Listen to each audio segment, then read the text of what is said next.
আমরা আমাদের অনেক সমস্যার সৃজনশীল সমাধান নিয়ে আলাপ করছি, কিন্তু আমাদের একটা বিশাল জাতীয় সমস্যা আছে পার্বত্য চট্টগ্রাম নিয়ে। বাংলাদেশ রক্তাক্ত যুদ্ধ করছে এই জনপদে, যুদ্ধ থামছে কিন্তু ছাই চাপা তুষের মতো এক আগুন ধিকে ধিকে জ্বলতেছে। পাহাড় আর সমতলের জনগোষ্ঠীর মধ্যে সন্দেহ আর অবিশ্বাসের বাতাস লঘু হইয়া যায় নাই। আমি মাঝে মাঝে ভাবি, যারা রাষ্ট্র চালায় তারা কি আদৌ সমস্যাগুলো নিয়ে ভাবেন? কিভাবে এটা সমাধান করা যায় এটা নিয়ে ভাবেন? ভাবলে, আন্তরিকভাবে চেষ্টা করলে তো এই সমস্যা একেবারে দূর না হোক অনেকটা তো সহনীয় করে ফেলা যায়।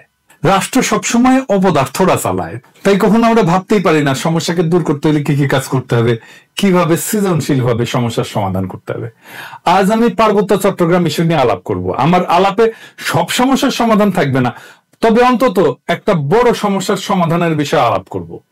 আশা করি বাংলাদেশের আপামর জনসাধারণ, সমতল এবং পাহাড়ের জনগণ আমার এই আলাপটাকে গ্রহণ করবেন। আসেন আল্লাহর নামে শুরু করি।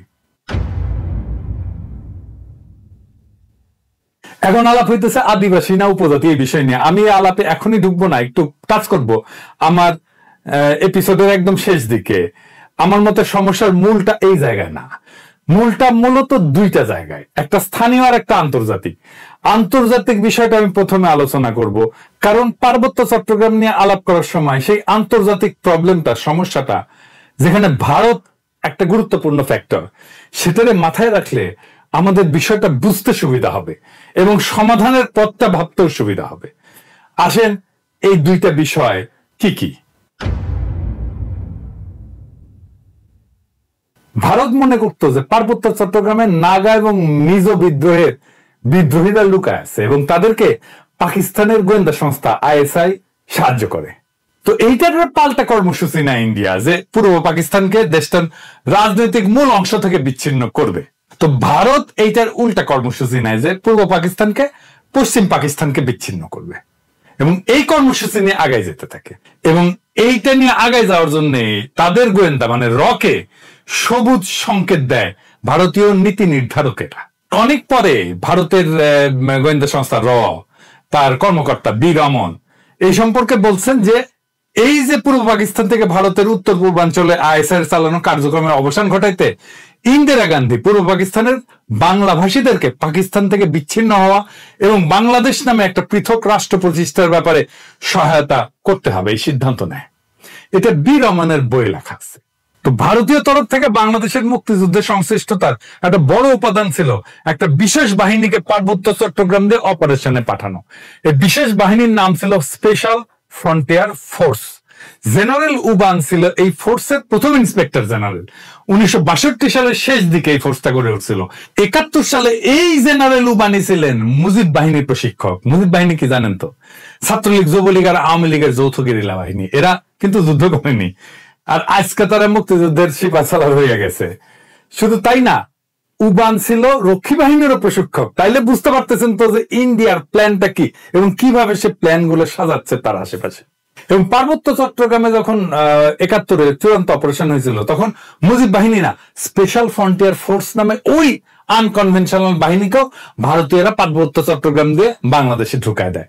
এবং এই স্পেশাল ফ্রন্টিয়ার ফোর্স অনেক দিন থাকে, এমনকি 1975 পর্যন্ত থাকে পার্বত্য চট্টগ্রামে। তো এই ফোর্সের দায়িত্ব কি ছিল? যে পার্বত্য চট্টগ্রামে যে ভারত নিয়ন্ত্রিত মিজোরাম এবং নাগাল্যান্ডের স্বাধীনতা সংগ্রামী আছে তাদেরকে খুঁজে বের করে এবং নিশ্চিহ্ন করা। এখানেই শেষ না, এই স্পেশাল ফ্রন্টিয়ার ফোর্সের সাথে মুজিব বাহিনী পার্বত্য চট্টগ্রাম দিয়ে যখন অভিযান শুরু করে, এটা নভেম্বরের শেষ দিকে। এরা ত্রিপুরা রাজ্য থেকে পার্বত্য চট্টগ্রামের পানছড়িতে প্রবেশ করে নভেম্বরের শেষে। একদল চাকমা তাদেরকে অভ্যর্থনা জানাইতে যায়, মনে করছে তাদের মুক্ত করতে আসছে। এদের জন্য একটা খাসিও নিয়ে গেছিল বেচারারা। আহারে, মুজিব বাহিনী এবং স্পেশাল ফ্রন্টিয়ার ফোর্স এই সদস্যদের খাসিটা নিছে, কিন্তু অভ্যর্থনাকারী সবাইকে হত্যা করছিল। তারপর তারা পানছড়ির পাহাড় গ্রামগুলোতে হামলা শুরু করে, বাড়িঘর লুটপাট করে, আগুন লাগাই দেয়, সামনে যাকে পায় তাকেই হত্যা করে এবং মেয়েদেরকে ধর্ষণ করে। তাদের হামলায় পানছড়িতে ওই দিনই নিহত হয়েছিল 32 জন নিরীহ পাহাড়ি। তারপর তারা পানছড়ি থেকে খাগড়াছড়ির দিকে রওনা হয় এবং যাওয়ার পথে 176টা বাড়িঘর জ্বালায় দেয়। 14 ডিসেম্বরেও তারা 22 জনকে হত্যা করে। এই ছিল আওয়ামী লীগের মুজিব বাহিনীর মুক্তিযুদ্ধ। এটাই তাদের কন্ট্রিবিউশন। বাংলাদেশ থেকে ভারতীয় সামরিক বাহিনী চলে যাওয়ার সময় তাদের সেনাবাহিনীর এই স্পেশাল ফ্রন্টিয়ার ফোর্সকে রেখে দেওয়া হয় কক্সবাজারে। 72 সালের জুলাই পর্যন্ত পার্বত্য চট্টগ্রামে অপারেশন চালায়, তারপরে তারা প্রত্যাবর্তন করে। কিন্তু সবাই যে চলে গেছিল তা কিন্তু না, কারণ মুজিব যেদিন জয় বাংলা হয় না 1975-এ, ওই সময় পার্বত্য চট্টগ্রামে অপারেশন চালানো একটা ভারতীয় হেলিকপ্টার বিধ্বস্ত হয়। রেকর্ডের ভাই, মুজিব মূলত পার্বত্য চট্টগ্রামকে ভারতের হাতে তুলে দিছিল। আমি আর সেই ইতিহাসে গেলাম না, কিন্তু এখন পার্বত্য চট্টগ্রাম নিয়ে ইন্ডিয়ার পরিকল্পনাটা কি? ইন্ডিয়ার একটা দুর্বল জায়গা আছে, চিকেন নেক, তাই না? আপনারা জানেন, যেটা দখল নিতে পারলে সেভেন সিস্টার জয় বাংলা হয়ে যাবে, আলাদা হয়ে যাবে। ইন্ডিয়া সেটা নিয়ে সবসময় একটা প্যারার মধ্যে থাকে। আমাদেরও একটা উইক জায়গা আছে, সেটা হইতেছে ফেনী, যা আমাদের বাংলাদেশ মূল ভূখণ্ডের সাথে পার্বত্য চট্টগ্রামকে যুক্ত করছে। ওই জায়গা দিয়া পার্বত্য চট্টগ্রামকে যদি আলাদা করে দিতে পারে ইন্ডিয়া, তাইলে চিকেন নেক নিয়ে তার না ভাবলেও চলবে, মুফতে একটা সমুদ্র বন্দর পাওয়া যাবে। তাই সে পার্বত্য চট্টগ্রামের সবসময় বিচ্ছিন্নতাবাদীদেরকে অকাতরে সাপোর্ট দেয়। শান্তি বাহিনীকে সাপোর্ট দিচ্ছে, কুকিজিনদের সাপোর্ট দেয়। তারা জানে পার্বত্য চট্টগ্রাম যদি বিচ্ছিন্ন হয়, আলাদা রাষ্ট্র হয়ও, তাইলে এই ল্যান্ড লক একটা অতি অল্প জনগোষ্ঠীর ভূখণ্ডের ইন্ডিয়ার উপরে সর্বাংশে নির্ভর করা ছাড়া আর উপায় নাই। আর ওই অংশটা ইন্ডিয়া খায়া ফেলতে কোনো সমস্যা হবে না তখন। তবে আমরা এই সমস্যার কথা কম বেশি সবাই জানি। দ্বিতীয় যে সমস্যা, যেটার কথা আমরা একেবারেই জানি না, আলাপ করি না, সেই সমস্যাটা কি? আসেন সেটা নিয়ে আলাপ করি। এটা খুবই জটিল এবং কম আলোচিত সমস্যা। এই প্রসঙ্গে আমি আর একটা আলোচনা করে নিই, আপনাদের বুঝতে সুবিধা হবে। হংকং আর চায়না মেনল্যান্ড, এই দুইটা ভূখণ্ড কিন্তু একই দেশের হইলে সিস্টেম আলাদা, অর্থনৈতিক সিস্টেম আলাদা। হংকং অশান্ত না? আপনি একই দেশের দুইটা সিস্টেম করলে সেটা অশান্তির একটা বীজ হয়ে থাকে, যদি খুব ভালোভাবে ম্যানেজ করা না যায়।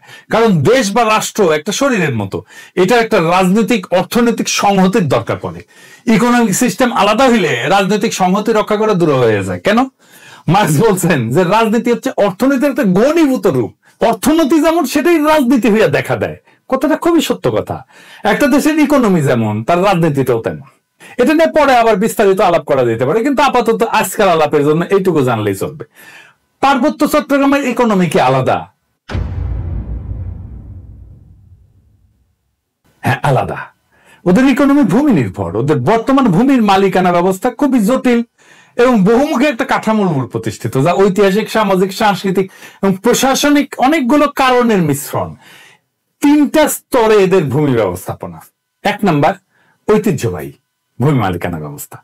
এটাই সবচেয়ে বড় ভূমি ব্যবস্থাপনা। আনুমানিক 50 থেকে 60% ভূমি এই ঐতিহ্যবাহী ব্যবস্থাপনার আওতায় পড়ে। কেমন সেটা? এইটা গোষ্ঠীভিত্তিক মালিকানা, কোনো ব্যক্তি মালিকানায় না। পার্বত্য অঞ্চলের প্রধান জনগোষ্ঠী যেমন চাকমা, মারমা, ত্রিপুরা এবং অন্যান্য গোষ্ঠীগুলা তাদের নিজস্ব ঐতিহ্যবাহী ভূমি ব্যবস্থাপনা পদ্ধতি অনুসরণ করে। এই ব্যবস্থায় জমির মালিকানা সাধারণত পরিবার বা গোষ্ঠীর মধ্যে থাকে। এটা একটা মৌখিক ঐতিহ্য, লেখাপড়া কিন্তু নাই, কোনো দলিল নাই। জমি ভোগ, দখল এবং ব্যবহার করার অধিকার আছে, কিন্তু সেটা আইনগতভাবে নথিভুক্ত না। জুম চাষ হয় না পাহাড়ে, এই জুম চাষের জন্য যে ভূমি, সেইটা কিন্তু এই ঐতিহ্যবাহী কৃষি পদ্ধতি এবং এই ভূমি মালিকানায়। এখানে জমি ব্যক্তিগত মালিকানা না, বরং গোষ্ঠীগত মালিকানায় পরিচালিত হয়। 2 নাম্বার মালিকানা হচ্ছে সরকারি ভূমি মালিকানা। সরকার যেটাকে রিজার্ভ বন ঘোষণা করছে, এটা সরকারের মালিকানা। পার্বত্য চট্টগ্রামে একটা বড় অংশ আমরা জানি যে রিজার্ভ ফরেস্ট বা সংরক্ষিত বন হিসাবে ঘোষিত। এই ভূমি বন বিভাগ দিয়ে নিয়ন্ত্রিত এবং চাষাবাদ এবং বসতি স্থাপন এখানে নিষিদ্ধ। তবে আপনারা জানেন যে পার্বত্য চট্টগ্রামের অধিবাসীরা ঐতিহাসিকভাবে বনের মধ্যে চাষাবাদ করে এবং বসতি স্থাপন করে। তো সরকার যদি নিষিদ্ধ করে দেয়, তাহলে তাদের ঐতিহাসিকভাবে চাষাবাদের পদ্ধতি ছিল, সেটা নষ্ট হয়ে যায় না? এটা মাথার মধ্যে নাই এদের। কিন্তু এটা একেবারে বন্ধ হয়নি। এই সংরক্ষিত বন এলাকায় অনেক বসতি আছে জনগণের এবং ঐতিহ্যগতভাবে এই ভূমি তারা ব্যবহার করে। এইটাও একটা ভূমি বিরোধের অন্যতম কারণ। 3 নম্বর হচ্ছে সরকারি প্রকল্প। কাপ্তাই হ্রদ, বাঁধ প্রকল্পের জন্য ব্যাপক ভূমি অধিগ্রহণ করা হয়েছিল, যা স্থানীয় জনগণের ভূমি হারানোর অন্যতম কারণ হয়ে দাঁড়িয়েছে। আমরা এই প্রসঙ্গে সমাধান পর্বে আলাপ করব। আনুমানিক 25 থেকে 30% ভূমি সংরক্ষিত বনাঞ্চলের অধীনে রয়েছে। আর আইনগতভাবে নথিভুক্ত মালিকানা, যেটা আমরা সমতলে দেখি আর কি, জমি রেজিস্ট্রি, দলিল, এটা দেখি না, এইটা পর্সা টর্সা এগুলো দেখি না, পাকা দলিল। কিছু কিছু এলাকায় ব্যক্তি বা গোষ্ঠী তাদের জমির দলিল নথিভুক্ত করে ফেলছে, তবে এটা খুবই সীমিত এবং এইটা সবসময় সমস্যাযুক্ত, কারণ অনেক জমির মালিকানার বিষয়ে সরকারি রেকর্ড স্থানীয় ঐতিহ্য নিয়মের মধ্যে তো সংঘাত আছে, তাই না? এইটা ধরেন 10%-এর মতো। এই ভূমি ব্যবস্থাপনার মূল সমস্যাটা কি? সমস্যা হচ্ছে যে পার্বত্য জনগোষ্ঠী তাদের এই ঐতিহ্যগত নিয়মে জমি ভোগ দখল করলেও সরকারি আইনে তো স্বীকৃত না এটা। তারপর ধরেন উন্নয়ন প্রকল্প, যেমন কাপ্তাই জল বিদ্যুৎ কেন্দ্র, এবং সমতলে অনেক মানুষ আসছে পার্বত্য অঞ্চলে, ফলে স্থানীয় জনগণের জমি হারানোর ঘটনা ঘটছে। আবার আরেকটা জিনিস বললাম যে রিজার্ভ সংরক্ষিত বন এবং কৃষি জমি নিয়ে যে সংঘাত, ওইখানে তারা বসতি স্থাপন করে, ওখানে কৃষি কাজ করে। সমতলের অনেকে বলে যে আমরা কেন পার্বত্য চট্টগ্রামে গিয়ে জমি কিনতে পারবো না, ওরা তো এসে সমতলে জমি কিনতে পারবে। সমস্যা বুঝছেন তো? আপনি কার কাছ থেকে জমি কিনবেন? দলিলই তো নাই। দলিল তো মুখে মুখে। মালিকানা তো ব্যক্তির না রে ভাই, মালিকানা সামাজিক, এবং প্রায় 60% জমির মালিকানা এরকম। তো এই বাস্তবতাটা তো বুঝতে হবে। এখন এই সমস্যার সমাধান কি? ওয়ান কান্ট্রি টু সিস্টেম ব্যবস্থা আমাদের চালাইতে হবে ততদিন পর্যন্ত যতদিন না ব্যাপক সংখ্যাগরিষ্ঠ পাহাড়িরা এই সিস্টেম বদলানোর জন্য দাবি না করে। আমরা এই ব্যবস্থার জন্য হংকং এর অভিজ্ঞতা, স্কটল্যান্ড, উত্তর আয়ারল্যান্ডের অভিজ্ঞতা কাজে লাগাতে পারি। এইটা করে ঐতিহ্যবাহী ভূমি ব্যবস্থাকে আইনি স্বীকৃতি দিতে পারি এবং পুরো পার্বত্য চট্টগ্রামকে আমরা গ্রিন ইকোনমির আওতায় আনতে পারি। তাহলে আমাদের এই ওয়ান কান্ট্রি টু সিস্টেমটা ভালোভাবে বাস্তবায়ন করা যাবে। অর্থনৈতিক উন্নয়ন আর স্বাতন্ত্র্য 2 লক্ষ্যই অর্জিত হবে। পার্বত্য চট্টগ্রামে ব্যাপক অর্থনৈতিক উন্নয়ন করলে, পাহাড়িদের আয় আর জীবনযাত্রার মান বাড়িলে বেশিরভাগ সমস্যার সমাধান হয়ে যাবে। আসলে এই গ্রিন ইকোনমিটা কিভাবে এটা ইমপ্লিমেন্ট করা যায় সেটা দেখি, বাস্তবায়ন করা যায়। গ্রিন ইকোনমি হলে এমন একটা অর্থনৈতিক ব্যবস্থা যা পরিবেশকে রক্ষা করবে, টেকসই উন্নয়নকে প্রাধান্য দেবে, এবং এইটাই প্রাকৃতিক সম্পদের সঠিক ব্যবস্থাপনা, পরিবেশ বান্ধব প্রযুক্তি ব্যবহার এবং সবুজ কর্মসংস্থান তৈরির মাধ্যমে অর্থনৈতিক উন্নয়ন এবং পরিবেশ রক্ষার মধ্যে একটা ভারসাম্য আনবে। এবং আমরা পার্বত্য চট্টগ্রামকে যদি একটা সংরক্ষিত এলাকা বলে ঘোষণা দিয়ে গ্রিন ইকোনমির আওতায় নিয়ে আসি, তাহলে অনেকগুলো সুবিধা পাওয়া যাবে। স্বাতন্ত্র্য রক্ষা তো হবেই, পাশাপাশি অর্থনৈতিক উন্নয়ন সম্ভব হবে। সুবিধাগুলো এক এক করে আলোচনা করি। যেমন ধরেন, প্রাকৃতিক সম্পদের সংরক্ষণ করা যাবে। সংরক্ষিত এলাকায় অরণ্য, বন্যপ্রাণী এবং জীব বৈচিত্র্য রক্ষার জন্য সঠিক ব্যবস্থাপনা গড়ে তোলা সম্ভব হবে, এবং এর ফলে টেকসই একটা বন ব্যবস্থাপনা, যেটাকে সাস্টেনেবল বন ব্যবস্থাপনা বলা হয়, এবং পানি সংরক্ষণ, কার্বন নিঃসরণ হ্রাস করা যাবে, এবং পরিবেশ বান্ধব কর্মসংস্থান তৈরি করা যাবে। কিভাবে? ধরেন, ইকো ট্যুরিজম, জৈব চাষাবাদ, প্রাকৃতিক পণ্য উৎপাদন এবং স্থানীয় কারুশিল্পের মাধ্যমে স্থানীয় জনগণের জন্য কর্মসংস্থান সৃষ্টি করা যাবে। পরিবেশ বান্ধব উদ্যোগ নেওয়া যেতে পারে, যেমন সৌরশক্তি প্রকল্প, জৈব প্লাস্টিক উৎপাদন প্রকল্প, এইগুলো তৈরি করা যেতে পারে। এবং যেহেতু আমরা এখানে কার্বন নিঃসরণ কমাবো, তাই আন্তর্জাতিক সহযোগিতা পাওয়া যাবে প্রত্যেকটা প্রকল্পে। শুধু আন্তর্জাতিক সংস্থার সাহায্য, টাকা পয়সায় না, প্রযুক্তিগত সহায়তাও নেওয়া যাবে। এবং পরিবেশ বান্ধব ট্যুরিজম গড়ে তোলা যায়। এখন যে ট্যুরিজম আছে এটা পরিবেশ বান্ধব না, এটা আয়ের একটা গুরুত্বপূর্ণ উৎস হতে পারে। আর সামাজিক উন্নয়ন জনসাধারণের, যেমন ধরেন স্থানীয় জনগণের শিক্ষা, স্বাস্থ্য এবং আর্থিক অবস্থার উন্নতির জন্য প্রকল্প নেওয়া যেতে পারে, যেটা তাদের জীবিকার বিকল্প উৎস হিসেবে কাজ করবে। যারা বনাঞ্চলে কাজ করতেছে, যারা বনাঞ্চলে আবাদ করতেছে বা বাসস্থান করতেছে, তাদের জন্য একটা বিকল্প, একটা কর্মসংস্থানের উৎস আমাদের খুঁজে বের করতে হবে। এবং স্বাতন্ত্র্য রক্ষার জন্য এই প্রত্যেকটা প্রকল্পে স্থানীয় সম্প্রদায়ের অংশগ্রহণ নিশ্চিত করতে হবে। স্থানীয় জনগোষ্ঠীকে সিদ্ধান্ত গ্রহণ এবং ব্যবস্থাপনার অংশীদার করে ফেলতে হবে। তাদের ম্যানেজমেন্টে পার্টিসিপেশন ছাড়া আমরা কোনো কাজ করব না। তাদের সাংস্কৃতিক ঐতিহ্য এবং জীবনযাত্রাকে সম্মান জানায় উন্নয়ন পরিকল্পনা করতে হবে সব সময়। সংরক্ষিত এলাকাকে বিভিন্ন জোনে ভাগ করা যেতে পারে। যেমন ধরেন, কোর জোন, যেটা সম্পূর্ণ সংরক্ষিত এলাকা, যেখানে মানুষের প্রবেশ সীমিত থাকবে। বাফার জোন, যে কিছু নিয়ন্ত্রিত কার্যক্রম, যেখানে ইকো ট্যুরিজমটা চালাবো। আমরা ইকো ট্যুরিজম সব জায়গায় চালাইতে দেবো না, এবং এখানে গবেষণাও করব। এবং sustainable use zone, third zone, যেটা যেখানে পরিবেশ বান্ধব চাষাবাদ, কারুশিল্প এবং অন্যান্য কার্যক্রম পরিচালনা করা যাবে। এবং একটা কঠোর আইন, পরিবেশ সুরক্ষা আইন লাগবে ওইখানে। সংরক্ষিত এলাকায় বৃক্ষ নিধন, শিকার এবং দূষণ কঠোরভাবে নিষিদ্ধ করতে হবে, এবং আইন ভঙ্গ করলে দৃষ্টান্তমূলক শাস্তি ব্যবস্থা করতে হবে। এবং আমরা পুরো সিস্টেমটা ঠিক মতো চলতেছে কিনা এটার জন্য প্রযুক্তির ব্যবহার করবো, ড্রোন লাগাবো, স্যাটেলাইট ইমেজ ব্যবহার করবো, যে সংরক্ষিত এলাকায় সার্বক্ষণিক আমরা নজরদারি করব যে কেউ আমাদের এই পরিবেশের ক্ষতি করতেছে কিনা। এবং এই অঞ্চলে আমাদের একটা গবেষণা এবং ডকুমেন্টেশনের একটা শক্তিশালী সিস্টেম রাখতে হবে, যে সংরক্ষিত এলাকায় জীব বৈচিত্র্য, সম্পদ এবং পরিবেশগত অবস্থা নিয়মিত এটা ঠিক থাকতেছে কিনা এটা নিয়মিত গবেষণার মাধ্যমে পর্যবেক্ষণ করা হবে। আর আসেন কাপ্তাই লেক এলাকা। এই যে কাপ্তাই লেকটা করা হয়েছে, জানেন এখানে কত মেগাওয়াট বিদ্যুৎ হয়? 230 মেগাওয়াট মাত্র। এটা গোটা বাংলাদেশের চাহিদার মাত্র 5%। এই যে 5% বিদ্যুৎ, তার জন্য কত বড় সমস্যা আমরা তৈরি করছি। আমরা যদি ঘোড়াশাল বিদ্যুৎ কেন্দ্রের কথা চিন্তা করি, ঘোড়াশাল বিদ্যুৎ কেন্দ্র 950 মেগাওয়াট বিদ্যুৎ উৎপাদন করে, তার মানে 4 গুণ এই কাপ্তাই লেকের চাইতে। তাইলে আমি এটা আসলে রাখবো কেন? এই কাপ্তাই বাঁধ ভেঙে দিয়ে আমরা জমি উদ্ধার করলে কি সমস্যা? এটা ভেবে দেখতে হবে। এটা নিয়ে আমাদের সিরিয়াস চিন্তা করতে হবে যে আসলে আমরা কাপ্তাই বাঁধটা রাখবো কিনা। একটা দীর্ঘস্থায়ী প্রবলেমের সমস্যার সমাধান করছে। কাপ্তাই লেক থাকবে না, কাপ্তাই লেকের দরকার কি? আমাদের তো দরকার নাই। দৃষ্টিনন্দন কাপ্তাই লেকের তো দরকার নেই। আমার যদি জমি উদ্ধার হয় এখানে, এই 230 মেগাওয়াট বিদ্যুতের দাম কত? আর আমরা যদি এই জমিটাকে ব্যবহার করতে পারি, কাপ্তাই লেকের নিচে ডুবে যাওয়া জমিটা যদি উদ্ধার করতে পারি, তাহলে এই জমিতে আমরা কি পরিমাণে অর্থনৈতিক ব্যবস্থাপনা করতে পারবো, অর্থনৈতিক সুবিধা পাবো, অর্থনৈতিক লাভ করতে পারবো। এটা একটা স্টাডি হইতে পারে। আমি এটা ধারণাটা দিলাম।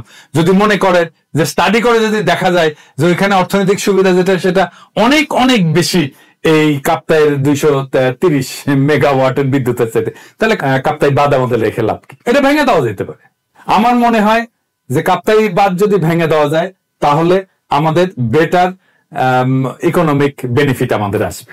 এবার আসেন আদিবাসী ধারণা নিয়ে আমার চিন্তাটা বলি। কেন এইটা অদরকারি আলাপ? কেনই বা সমতলের মানুষ এই চিন্তাটা পছন্দ করে না? সমতলের মানুষ আদিবাসী ধারণা নিয়ে কি মত পোষণ করে সেটা বলার আগে বোমাং রাজা কি ধারণা পোষণ করে সেটা শুনি। আসেন শোনেন ওনার কথাই শোনেন। আমার নাম অংশের চৌধুরী। আপনারা বলেন আমরা অ্যাকচুয়ালি ট্রাইবাল, আমরা আদিবাসী নয়। আমরা ছিলাম বার্মাতি, ভারতের সম্রাট বাংলাদেশি। উনি বোমাং রাজাকে 1614 সালে governor of Chittagong, Tendon Rajan governor ছিল। This man entered into Chittagong himself, বর্ধমানে বোমাঙ্গের কমলাপুর 1727 সালে। 283 বছর আগে আমরা এখানে যুক্তি।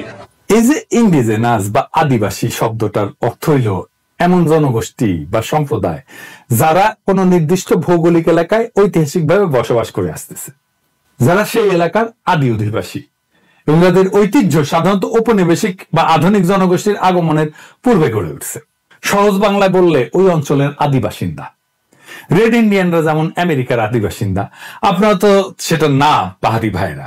তারপরে যখন এই শব্দ ব্যবহার করার জন্য চাপাচাপি করেন তখন বাকি দেশের মানুষ এটাকে সন্দেহের চোখে দেখবেই। এটাও বুঝতে হবে।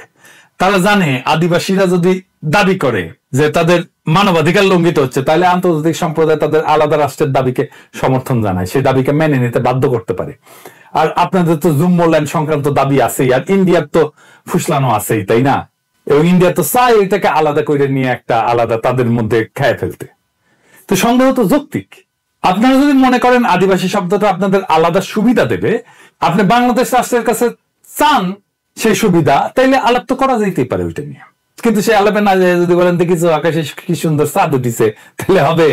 পাহাড়ে সবাই যেমন বিচ্ছিন্নতাবাদী না, এটা যেমন সত্য, তেমন সমতলের সবাই আপনাদের ব্যাপারে ইনসেনসিটিভ বা অসংবেদনশীল না, এটাও তেমন সত্য। তাই আসেন দুই পক্ষকেই বলি, সংঘাত আর অবিশ্বাসের কালকাটায় আমরা নতুন ইতিহাস গড়ি। হাসিনা বিরোধী লড়াইয়ে পাহাড়ি ভাই বোনেরা আমাদের কাঁধে কাঁধ মিলায় লড়াই করছেন। আমরা এই ঐতিহাসিক ঐক্যকে সাথে নিয়ে আগায় যাই। আমরা এমন এক বাংলাদেশ গড়ে তুলি যার গর্বিত মালিক হবে হিন্দু, মুসলমান, পাহাড়ি, সমতলী, চাকমা, বাঙালি সকলেই। বৈচিত্র্যের মধ্যে আমরা গড়ে তুলবো এক মহান ঐক্য, এক নতুন বাংলাদেশে, যে বাংলাদেশের স্বপ্ন দেখেই জুলাই আগস্টের হাজারো শহীদেরা চোখ মুছছিল, শেষ নিদ্রায় গেছিল। আসেন আমরা সেই স্বপ্নকে বাস্তব করে তুলি। ইনকলাব জিন্দাবাদ।